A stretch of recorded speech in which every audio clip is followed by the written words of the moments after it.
Long, long ago, in a city where the streets were perfumed with cardamom and dusted gently with silver moonlight, there lived a poor merchant named Hassan. He owned little more than a small wooden shop, a tired gray donkey, and a heart heavier than his purse. Each day, Hassan sold spices and scraps of cloth, watching wealthier men pass by in silk robes, their laughter loud, their purses full. And each night he would whisper to the stars, "Is this all my fate shall be?" But fate, dear listener, has a curious way of listening.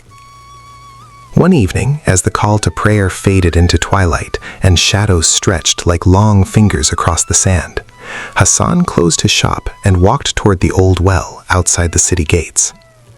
There, half buried in the cool desert sand, he saw something glimmer, a small bronze lamp. It was old, older than regret, older than forgotten promises.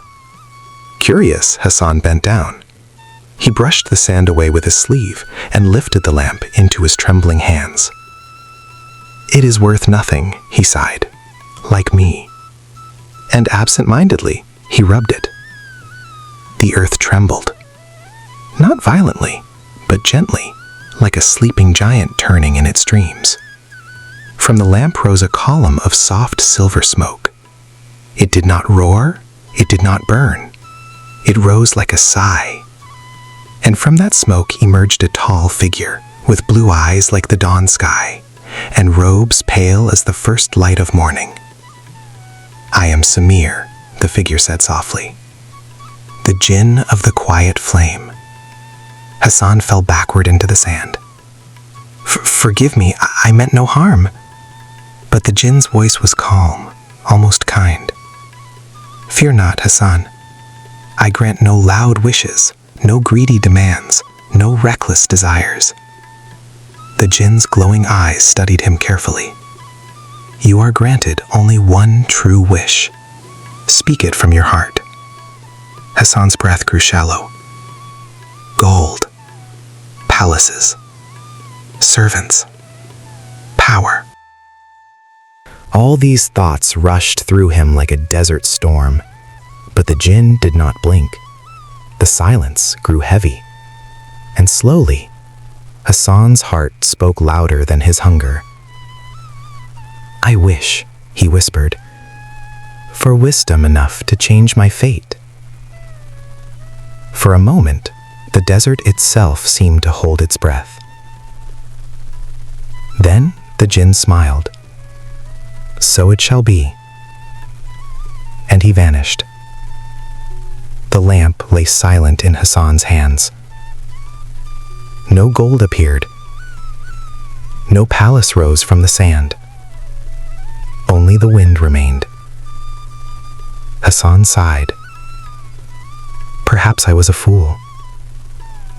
But he did not yet understand. The next morning, something felt different. The world seemed to whisper. At the market, Hassan overheard two traders boasting about rare silk from distant lands. But something in their tone was false. He listened carefully, watched their eyes, and declined their offer. By sunset, the silk was revealed to be dyed rags. Hassan had avoided ruin.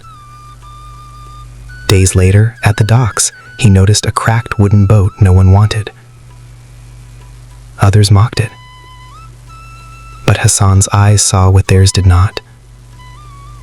The cracks were too neat, too deliberate. He purchased the boat for almost nothing. Hidden beneath its boards were small velvet pouches, filled with jewels. Not stolen, forgotten, claimed lawfully. Slowly, day by day, Hassan's shop grew larger. His donkey grew well fed, and his purse grew heavy. But with wealth came envy. high above the city in a palace of marble and gold. The governor heard whispers of Hassan's rise. "A poor merchant," he sneered, "growing rich without noble blood." Suspicion sharpened his eyes like knives. "Bring him to me." Hassan stood before the governor's throne. The hall was vast, cold. The ruler leaned forward. "Tell me, merchant, how did a poor man become wealthy so quickly?" The court fell silent. Hassan's heart pounded. That night, Samir appeared once more in soft moonlight. "Wisdom has a price," the Jinn said gently. "If you speak truth to power, you may lose everything." "And if I lie?" Hassan asked. "Your wisdom will fade." The choice was simple, but not easy. The next day, Hassan bowed before the governor. "I gained wealth," he said steadily, "by listening carefully, learning patiently, and choosing honesty over greed." The governor laughed. "Foolish answer." He ordered Hassan's wealth seized, his shop taken, his jewels confiscated. By sunset, Hassan was poor once more. That night, alone in his small, empty home, Samir appeared again. "You chose truth," the Jinn said softly. "Wisdom remains. Wealth may return." And then he vanished forever. The lamp grew dull, its glow fading. Years passed. Hassan did not curse his loss. He listened, he advised, he taught. People began seeking him not for his gold, but for his counsel. He became known as a man whose words carried light. And when the cruel governor finally fell, undone by his own greed, the people turned not to the richest man, but to the wisest. They chose Hassan as their guide, not a ruler of fear, but a guardian of fairness. Under his counsel, the city prospered, not loudly, but steadily, like a quiet flame. When Hassan grew old, his beard silver as starlight, he returned one final time to the old well outside the city. In his hand, the bronze lamp. He smiled gently. "I understand now." He placed the lamp upon the sand, and as dawn touched the sky, the lamp turned to dust. For wisdom, once earned, needs no magic. And so Hassan closed his eyes one last time, not as a poor merchant, not as a rich man, but as a wise soul at peace. And so, dear listener, remember this.